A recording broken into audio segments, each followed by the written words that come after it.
Hi friends, welcome to my channel. ఈరోజు video చాలా ఇంట్రెస్టింగ్గా ఉందండి. వీడియోని ఎక్కడ స్కిప్ చేయకుండా ఎండ్ వరకు చూసేయండి. అరవింద ఆంటీ వీడియోని బయట పెడతాను అని సంయుక్తని మనీష బెదిరిస్తూ ఉండగా ఇక మనీష ప్లాన్ని తిప్పుకొట్టి మనీషకి దిమ్మ తిరిగే షాక్ ఇచ్చిన సంయుక్త ఇలా అంటూ ఉంటుంది. చాలా లేట్ చేసావు మనీష, ఇప్పుడు ఆ వీడియోని బయట పెట్టినా ఏం యూజ్ ఉండదు. Sorry for the delay. నువ్వు ఇప్పుడు ఆ వీడియోతో అరవింద ఆంటీని ఏమీ చేయలేవు. అసలు నీపైన జాలి పడడం తప్ప నాకు ఏమీ కనిపించట్లేదు. ఇంకొకటి, నువ్వేదో ఇంట్లో వాళ్ళ దగ్గర మార్కులు కొట్టేయాలని నా క్లాస్మేట్ అని అబద్ధం చెప్పినట్టున్నావు.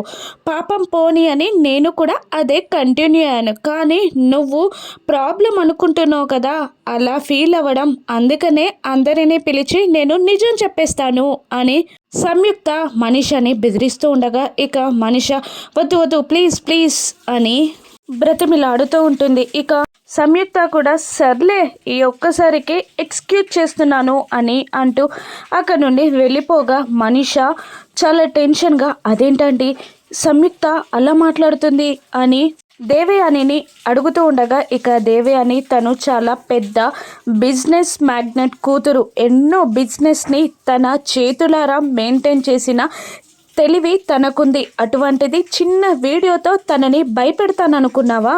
తను సంయుక్త కాబట్టే భయపడలేదు అని దేవయాని అంటూ ఉంటుంది. కాదంటే నాకు ఇంకా కూడా లక్ష్మి అనే అనిపిస్తుంది. లక్ష్మి అని నేను ప్రూవ్ చేస్తాను అని మళ్ళీ మనీష అంటుండగా నీతో తిరిగి తిరిగి నాకు కూడా పిచ్చి పట్టేలా ఉంది. ఇక నిరూపిస్తా, నిమ్మకాయ రసం పిండుతా అని ఏదో మాట్లాడుతూ టైం వేస్ట్ చేయకు, ఇంకొకసారి అలా ట్రై చేయకు అని అంటూ దేవయాని మనీషకి గట్టిగా వార్నింగ్ ఇచ్చి అక్కడి నుండి వెళ్ళిపోతుంది. ఇక మనీష మాత్రం మనసులో లేదు, నువ్వు అందరినీ మోసం చేయొచ్చు లక్ష్మి, కానీ నన్ను కాదు. నువ్వు లక్ష్మి అని నేను ఖచ్చితంగా ప్రూవ్ చేస్తా అని మనీష మనసులో శపథం చేసుకుంటూ ఉంటుంది. మరోవైపు జున్నుతో లక్కీ ఇలా అంటూ ఉంటుంది. ఇక మీ ఇంట్లో తీసిన వీడియో ఉంది కదా, అది అందరికీ చూపించేద్దాం అని లక్కీ అంటుండగా వద్దు అని అంటాడు జున్ను.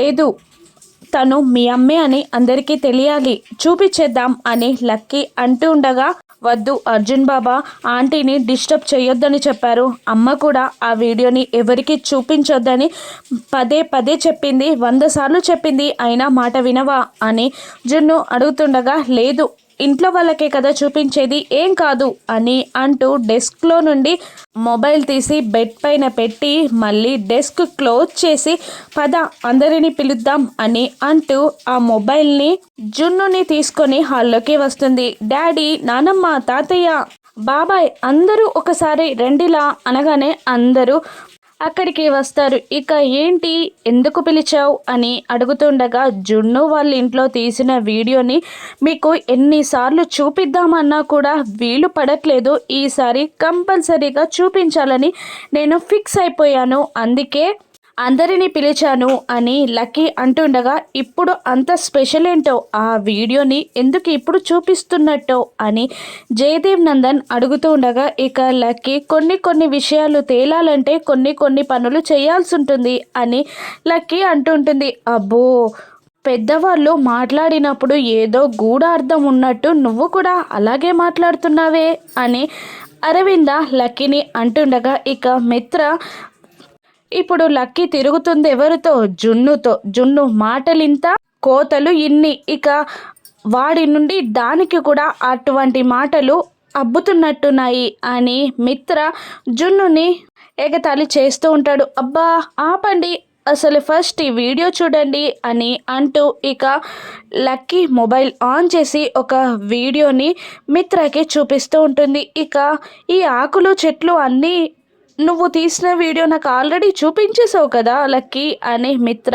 అంటూ ఉంటాడు. ఇక వెంటనే అది కాదు డాడీ, జున్ను వాళ్ళ ఇంట్లో తీసిన వీడియో అని అంటూ మళ్ళీ ఆ వీడియోస్ అన్నిట్లో లక్ష్మి వీడియోని వెతుకుతూ ఉంటుంది లక్కీ, కానీ తనకి కనబడదు. అసలు జరిగిందేంటి అంటే లక్కీ మొబైల్ని బెడ్ మీద పెట్టి మళ్ళీ ఆ డ్రాని క్లోజ్ చేయడానికి వెళ్ళినప్పుడు జున్ని మొబైల్ని తీసుకొని లక్ష్మి వీడియోని డిలీట్ చేసేస్తాడు. ఇక దాంతో లక్కీకి మొబైల్లో వీడియో కనబడదు. ఇక కంగారు పడుతూ ఆ వీడియో లేదు అని అంటుంటుంది. ఎలా డిలీట్ అవుతుంది అని అందరూ లక్కీని అడుగుతుండగా ఏమో నాకు తెలీదు అని అంటూ బాధగా పైకి వెళ్ళిపోతూ ఉంటుంది లక్కీ. జున్ను కూడా వెనకాలే వెళ్ళి రూమ్లోకి వెళ్ళగానే డోర్ క్లోజ్ చేసి సారీ లక్కీ, ఆ వీడియోని నేనే డిలీట్ చేసేసాను అని జున్ను చెప్పేస్తాడు.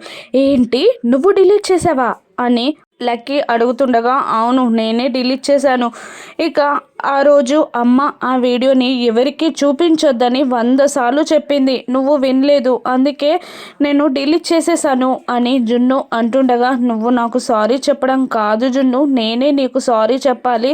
నువ్వు వద్దు అని చెప్పినా కూడా నేను నీ మాట వినలేదు, సారీ జున్ను అని లక్కీ కూడా జున్నుకి సారీ చెప్తుండగా సర్లే కానీ మన మధ్యలో సారీలు పూరీలు వద్దు, ఆడుకుందాం పదా అని అంటూ మళ్ళీ పిల్లలిద్దరూ కలిసిపోయి ఆడుకుంటూ ఉంటారు. కానీ మళ్ళీ లక్కీ మనసులో ఇలా అనుకుంటూ ఉంటుంది, సారీ జున్ను, నువ్వు మీ అమ్మని గుర్తుపట్టలేకపోతున్నావేమో కానీ అమ్మని నేను గుర్తుపట్టాను, తను అమ్మే అని నేను ఖచ్చితంగా ప్రూవ్ చేస్తాను అని లక్కీ మనసులో అనుకుంటూ ఉంటుంది.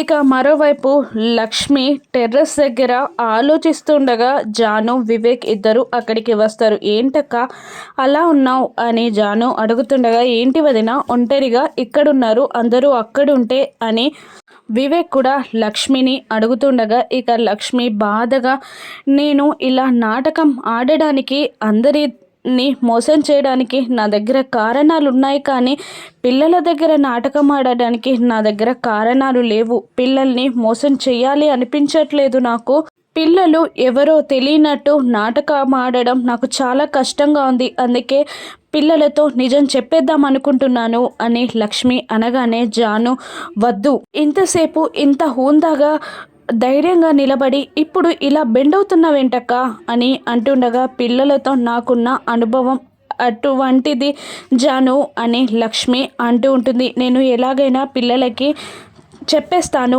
అని అంటూ ఉంటుంది లక్ష్మి. వద్దక్క వద్దు, ఆల్రెడీ మనీషాకి డౌట్ మొదలైంది, ఎక్కడ చిన్న ఆధారం దొరుకుతుందా నిన్ను పట్టిద్దామా అని చూస్తుంది, ఇప్పుడు ఈ టైంలో నువ్వు పిల్లలకి నిజం చెప్పేస్తే తనకి ఛాన్స్ ఇచ్చినట్టే అవుతుంది, అప్పుడు నీ ప్లాన్ అంతా వేస్ట్ అవుతుందక్క అని జాను అంటుండగా ఇక అప్పుడే జయదేవ్ నందన్ అక్కడికి వచ్చి ఏంటి అందరు ఇక్కడ మీటింగ్ పెట్టారు అని అడుగుతుంటాడు జయదేవ్ నందన్. ఇక సంయుక్త మళ్ళీ క్యారెక్టర్లోకి దూరిపోయి ఏం లేదు అంకిల్, లాంచ్ చాలా బాగుంది అందుకే చూస్తున్నాను అని అంటుండగా ఇంతకీ ఇల్లంతా చూసావా అమ్మా, మా ఇల్లు బాగా నచ్చిందా అని అడుగుతుండగా అవును అంకుల్ చాలా బాగుంది అని సంయుక్త అంటూ ఉంటుంది. ఇక మళ్ళీ జయదేవ్ నందన్ ఇంతకు ముందైతే మా కోడలు ఉన్నప్పుడు ఇంకా బాగుండేదమ్మా, మా కోడలు వెళ్ళిపోయాక మా ఇంట్లో నవ్వులన్నీ మాయమైపోయాయి, ఇక నువ్వు వచ్చాక ఆ సంతోషం తిరిగి వచ్చిందమ్మా, నా భార్య అరవింద అయితే లక్ష్మి లక్ష్మి అని నిన్ను కోడళ్ళలాగే చూస్తుంది, కోడల్లా నిన్ను పిలుస్తుంది, చాలా సంతోషపడుతుందమ్మా అని జయదేవ్ నందన్ అంటుండగా లక్ష్మి కూడా సంతోషపడుతూ ఉంటుంది. ఇక వెంటనే పాపం తనకి తెలియదు తన కోడల్నే తను చూస్తుంది అని, తన కోడలు లక్ష్మియే తన ఎదురుగా ఉందని తను గుర్తుపట్టలేకపోతుంది, కోడల్లే లక్ష్మి అని పిలుస్తుంది అని జయదేవ్ నందన్ అనగానే అక్కడ వివేక్ జాను సంయుక్త షాక్ అవుతూ ఉంటారు. ఇక వెంటనే వివేక్ పెద్దనాన్న లక్ష్మి ఏంటి తను సంయుక్త అని అంటుండగా జయదేవ్ నందన్ ఏంటి నా దగ్గరే మీరు నాటకాలు ఆడుతున్నారా, మల్లె పువ్వుకి మసిపూసి నంత మాత్రాన అది మల్లెపువ్వు కాకుండా పోతుందా, మల్లెపువ్వు వాసన విదజల్లకుండా పోతుందా, అలాగని నా కోడలు లక్ష్మి వేరే రూపంలో వస్తే నేను గుర్తుపట్టలేను అనుకున్నారా అని జయదేవ్ నందన్ అంటూ ఉంటాడు. అది కాదు అని సంయుక్త ఏదో చెప్పబోతూ ఉండగా నువ్వు నా కోడలు లక్ష్మి అవన్నీ నాకు ఎప్పుడో తెలుసమ్మా అని అంటూ ఆ పార్టీలో మిత్రా కాళ్ళకి లక్ష్మి దండం పెట్టడం, ఆ తర్వాత షేక్ హ్యాండ్ ఇస్తూ మురిసిపోవడం, హారతిస్తున్నప్పుడు మీ కోడలు లక్ష్మినే అనుకోండి అనడం, ఇవన్నీ నాకు నువ్వు లక్ష్మివని కన్ఫర్మ్ చేసేసాయమ్మా అని జయదేవ్ నందన్ అంటూ ఉండగా ఇక లక్ష్మి జయదేవ్ నందన్ దగ్గరికి వచ్చి సారీ మామయ్య, నా చుట్టూ ఉన్న పరిస్థితులు నేను ఇలా వేషం కట్టేలా చేశాయి, అని అంటూ ఉంటుంది లక్ష్మి జయదేవ్ నందన్ని. ఇక వెంటనే జయదేవ్ నందన్, నువ్వు సారీ చెప్పే పొజిషన్లో లేవమ్మా, మేమే నీకు క్షమాపణ చెప్పాలి, అసలు నువ్వు ఏమైపోయావమ్మా అని జయదేవ్ నందన్ అడుగుతుండగా ఇక లక్ష్మి జరిగిందంతా చెప్తూ ఉంటుంది. మనీషా కుట్ర, ఆ తర్వాత బస్ యాక్సిడెంట్, ఆ తర్వాత భాస్కర్ దగ్గర చిల్లెలిగా ఉండడం, ఆ తర్వాత మళ్ళీ అర్జున్ ఇంటికి చేరడం అన్నీ చెప్పేస్తూ ఉంటుంది లక్ష్మి. ఇక దేవుడు నిన్ను ఎన్ని కష్టాలు పెట్టాడమ్మా, అరణ్యవాసంలో సీత అనుభవించినన్ని కష్టాలు నువ్వు అనుభవించావు, నందన్ కుటుంబం కోడలిగా వెలిగిపోవాల్సిన నువ్వు అజ్ఞాతంలో ఉండిపోయావు, మమ్మల్ని క్షమించమ్మా అని జయదేవ్ నందన్ అడుగుతుండగా, మీరు క్షమాపణ చెప్పాల్సిన అవసరం ఏంటి మామయ్య, అది విధిరాత అంతే అని లక్ష్మి అంటూ ఉండగా, అయినా మమ్మల్ని అందరినీ వదిలి నువ్వు ఒంటరిగా ఎన్ని కష్టాలు పడ్డావో కదమ్మా అని అంటూ ఉంటాడు జయదేవ్ నందన్. నేను ఒంటరిగా ఎక్కడున్నాను మామయ్య, మిత్ర గారి ప్రతిరూపం నా దగ్గరే ఉంది కదా అని అనగానే జయదేవ్ నందన్ షాక్ అవుతూ ఉంటారు. ఏంటమ్మా నువ్వు మాట్లాడేది అని జయదేవ్ నందన్ అడుగుతుండగా, అవును, నేను ఇంట్లో నుండి వెళ్ళిపోయేసరికి మిత్ర గారి ప్రతిరూపం నా కడుపులో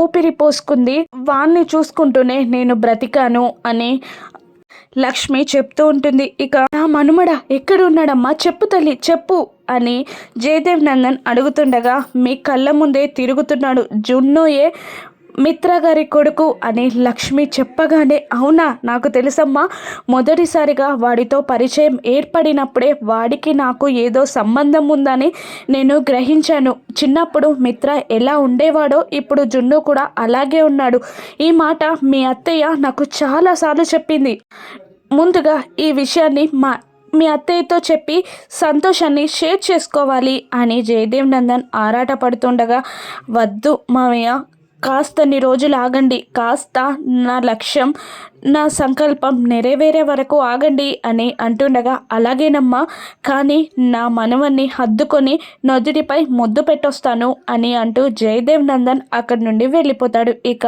లక్ష్మి ఆలోచనలో పడిపోతుంది. ఇక జున్నుని జయదేవ్ నందన్ దగ్గరికి తీస్తున్నప్పుడు మళ్ళీ మనీషాకి ఏదైనా డౌట్ వస్తుందా, మనీషా కుట్రని లక్ష్మి ఏ విధంగా బయట పెట్టనుందో రాను ఎపిసోడ్స్లో చూద్దాం. Thank you for watching.